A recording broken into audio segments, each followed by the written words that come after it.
Preview.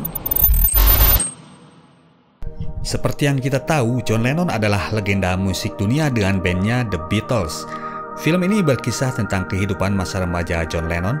Dari awal dia mengenal musik rock and roll dan akhirnya memutuskan untuk serius menjalani kehidupan sebagai seorang pemusik. John Lennon ini sejak kecil diurus oleh tantenya yang akrab ia panggil Mimi. Meskipun demikian, hidupnya tetap penuh dengan limpahan kasih sayang. Karena Mimi dan George, suaminya, sangat menyayanginya layaknya anak kandung mereka sendiri. Mimi dengan karakternya yang tegas dan penuh disiplin, dan George sang paman yang selalu mengajaknya bercanda dan sangat mengerti kehidupan seorang boy yang lagi beranjak dewasa. Dari sang paman ini, John mendapatkan harmonika, alat musik pertama yang dimilikinya. Masa remaja John diisi seperti layaknya remaja normal lainnya, ceria dan kadang-kadang sedikit gila-gilaan. Sampai kemudian sebuah insiden terjadi dan hal itu yang akan membuat kehidupannya masuk ke fase gunjang-ganjing. Suatu malam, George pamannya ini mengalami serangan jantung mendadak dan meninggal seketika ketika dalam perjalanan menuju rumah sakit. John sangat merasa kehilangan karena bagi dirinya, George bukan lagi sosok seorang paman. Baginya, dia adalah sosok ayah kandungnya sendiri. Di situ dia jadi terfikirkan untuk bertemu dengan ibu kandungnya yang bernama Julia yang selama ini hampir tidak pernah ia temui. Mimi tidak memberi izin kepada John untuk menemuinya, namun lewat Stan, saudara sepupunya, mereka berhasil menemukan tempat tinggal Julia dan mereka mendatangi rumah ibu kandung John tersebut. Julia menyambut kedatangan John dengan sukacita, meskipun John sendiri masih sungkan berada dekat dengan Julia. Berbeda dengan karakter Mimi yang strict, penuh disiplin dan sedikit kaku, Julia adalah seorang yang berjiwa bebas. Siang itu dia membawa John jalan ke sebuah kafe dan memperkenalkan musik rock and roll kepada anak lelakinya ini. Julia nggak sungkan lenggak-lenggok ngikutin irama musik rock and roll di depan anaknya. Mereka melewatkan waktu sampai malam. John baru tiba di rumah Mimi pukul 10:30 malam. Esoknya John kembali mendatangi rumah Julia. Emaknya siang itu membawanya ke sebuah bioskop yang memutar film tentang Elvis Presley, idola kaum muda rock and roll saat itu. Kali ini John mulai kena. Sosok Elvis begitu elegan di matanya. Dia sampai ikut-ikutan menata rambutnya dengan gaya rambut Elvis. Dalam ungkapan bercanda, John mempertanyakan Tuhan, kenapa dia tidak diciptakan sebagai Elvis? Emaknya menimpali, karena Tuhan telah mempersiapkan kamu sebagai John Lennon. Dari situ, John mulai tertarik dengan benda-benda rekaman musik. Dia seringkali mengutil dari toko kaset setempat. Keranjingan dengan rock and roll, John mulai mengikuti attitude aliran musik tersebut. John mulai coba-coba hal yang berbau kenakalan dan menantang. Manjat ke atap bus kota, so-soan di depan remaja lainnya, dan icip-icip cewek sekolahan di kebun. Suatu waktu, dia dihukum oleh sekolahnya karena berbuat tidak senonoh, pamer majalah porno kepada seorang emak-emak di dalam bus. Tahu kalau dia akan mendapatkan masalah yang hebat apabila Mimi mengetahui hal itu, maka John nungguin tukang pos untuk datang. Dia kemudian mengintersep surat yang datang ke rumah dan mengambil surat yang datang dari sekolahnya agar tidak sampai ke tangan Mimi. John membakar surat tersebut. Agar tidak diketahui oleh Mimi bahwa dia dihukum oleh sekolah, maka John tetap pergi dari rumah, tapi ia datang ke rumah Julia.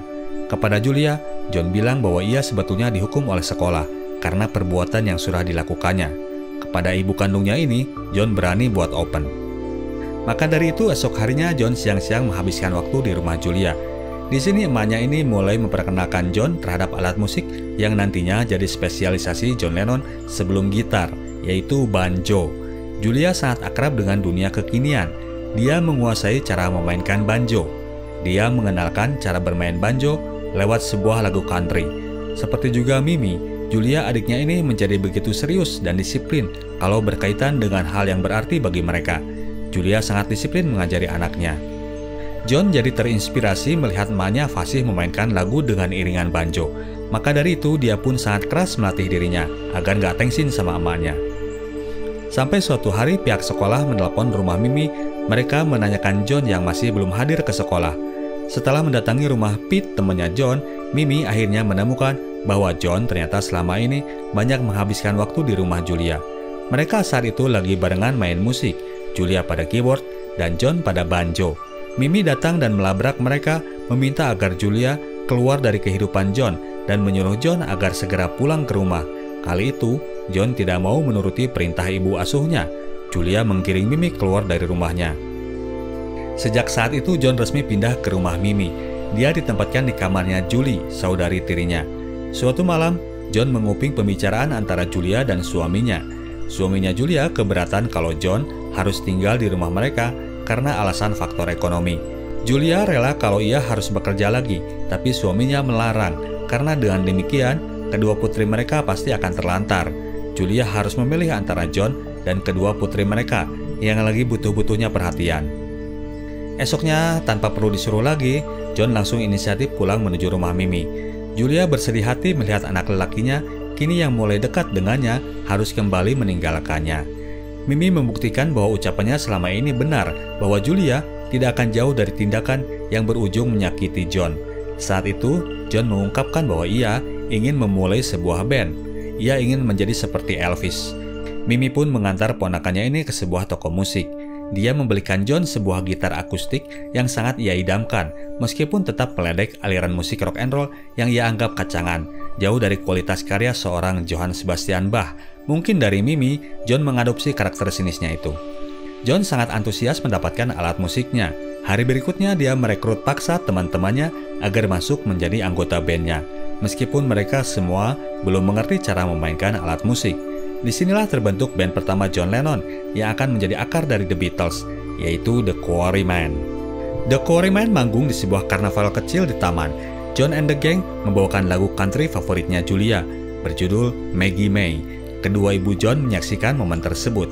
Saat itu pula bocah yang kemudian akan menjadi salah seorang anggota The Beatles datang menyaksikan pertunjukan itu. Di gereja beres manggung, bocah ini diperkenalkan oleh salah seorang teman John.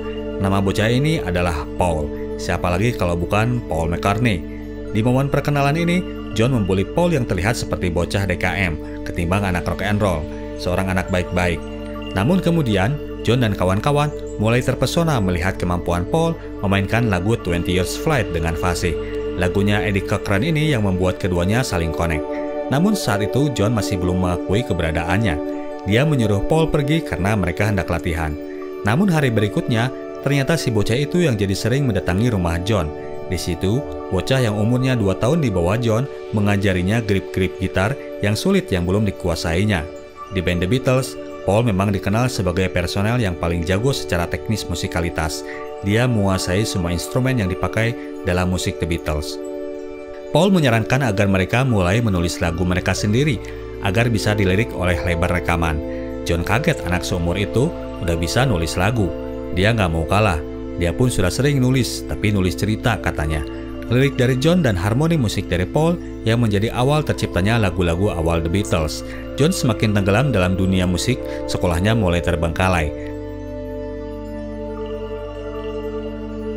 Suatu saat hasil raport sekolah sampai dan diterima oleh Mimi di rumah. Nilai John jeblok. Maka dari itu, sebagai konsekuensi dari janjinya, Mimi menjual gitar John yang dulu sempat ia belikan. John marah dan mereka pun bertengkar. The Quarrymen sedang menghadapi satu job manggung. Ia nggak bisa kalau sampai dia nggak punya gitar. Maka dari itu, ia mendatangi Julia dan meminta uang kepada emak kandungnya untuk membeli sebuah gitar baru. Ia memamerkan gitar barunya itu kepada Mimi.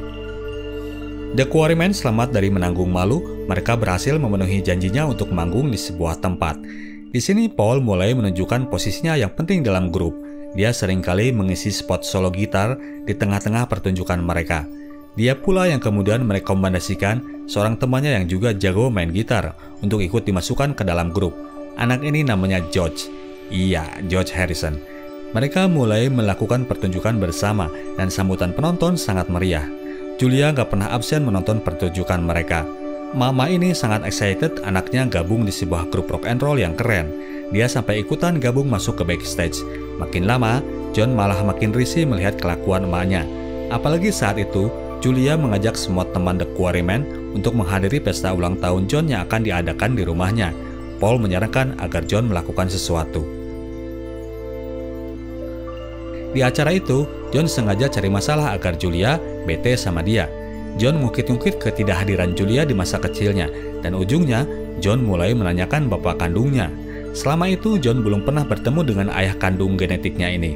Disinggung mengenai keabsenannya dalam mengurus John, Julia berkelit bahwa ayahnya yang perwira angkatan laut itu pergi ke New Zealand dan gak pernah kembali lagi. Dia juga tidak pernah mengirimi mereka uang bulanan, lelaki yang gak tanggung jawab. Mengenai Mimi, Julia berkata bahwa tantenya itu menculik dirinya dan gak pernah mau mengembalikannya. John gak percaya dengan semua ucapan Julia.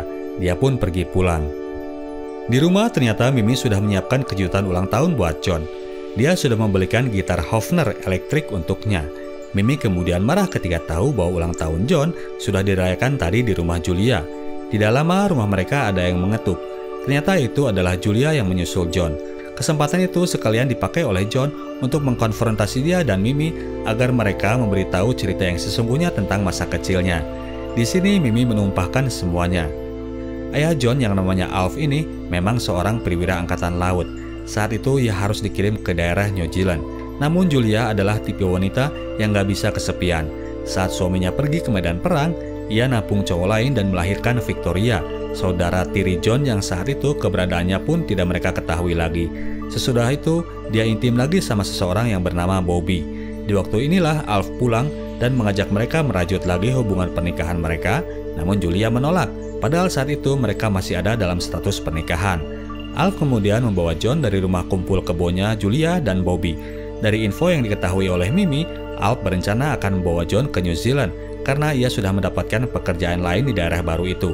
Disinilah Mimi menculik John dan mengurusnya karena ia nggak tega kalau harus kehilangan John dan juga meragukan kebecusan Julia dalam mengurus anaknya. Mendengar hal itu, John pun marah dan keluar dari rumah itu. Semalaman John teler sampai tertidur di sebuah bangku di dok dermaga. John pun pulang dan kemudian menyusul Mimi yang sedang berziarah ke makam George. Dia menyatakan kalau dirinya akan hengkang dari rumah. John berharap mungkin kalau dirinya nggak ada, Mimi dan Julia akan ingat lagi kalau mereka ini adik kakak dan berhenti saling membenci. Selepas itu, memang pada akhirnya Julia dan Mimi bertemu dan saling memaafkan atas apa yang telah terjadi di masa lalu. Momen itu bertepatan dengan masa-masa akhir sekolah. John masuk kuliah di Liverpool School of Arts dan mulai ngekos. Yang kita ketahui saat itu dia tinggal satu kamar kosan dengan Stu Sutcliffe. Suatu saat ia mengunjungi rumah Mimi, Julia yang kini rutin berkunjung ke rumah kakaknya sedang berada di sana. Mereka sedang menikmati sinar matahari berjemur di halaman rumah. Mereka pun berbincang dalam suasana yang kini sudah harmonis. Tidak ada lagi pertentangan di antara mereka tentang siapa yang lebih baik dalam mengurus John. John pun pamit, ia akan pergi ke rumah Paul untuk membicarakan materi lagu. Sementara itu Julia pulang belakangan dan mengalami tragedi yang kembali harus memukul John. Di suasana yang sudah harmonis itu, ia harus kehilangan ibunya. Julia tertabrak mobil dalam perjalanan pulang menuju rumah. Badannya sampai terpental beberapa puluh meter dari tempat ia tertabrak. John sangat terpukul. Ia menjotos Winston dan Paul sebagai pelampiasan rasa dukanya. Bobby memberikan sedikit uang tabungan Julia yang sengaja ia simpan untuk dirinya. Dengan bekal uang tersebut, John dan The Quarrymen melakukan rekaman demo mereka yang pertama. Lagu In Spite of All the Dangers, lagu yang khusus John ciptakan untuk mengenang ibunya. Beberapa waktu berselang, John berkunjung ke rumah Mimi. Sudah lama mereka nggak bertemu. Mimi merasa kaget campur senang kedatangan John. Saat itu, John mendatangi rumah tantenya itu untuk pamit. Ia akan pergi ke Hamburg bersama dengan band barunya. Nama bandnya nggak usah disebut kali ya. Untuk melakukan residensi selama 2 bulan. John meminta akte kelahirannya sebagai data pelengkap untuk membuat paspor. Dia juga meminta tanda tangan Mimi di surat keterangan persetujuan dari orang tua. John meminta Mimi untuk naikkan di kolom yang tertanda sebagai orang tua, dan kali itulah pertama kalinya Mimi memeluk ponakannya ini. John pun pamit. Mimi meminta agar John segera menelponnya setiba dia di Hamburg. John memang langsung menelpon ibu angkatnya itu begitu ia tiba di Hamburg, dan terus ia lakukan tiap minggu sekali. Buah dari kesuksesan The Beatles, John membelikan Mimi sebuah rumah bungalow di lokasi elit pinggiran pantai daerah Sandbanks. Disinilah Mimi menghabiskan masa hidupnya sampai akhir hayatnya. Kita tim Sinotalk cabut dulu, sampai jumpa di video kita selanjutnya. Ciao!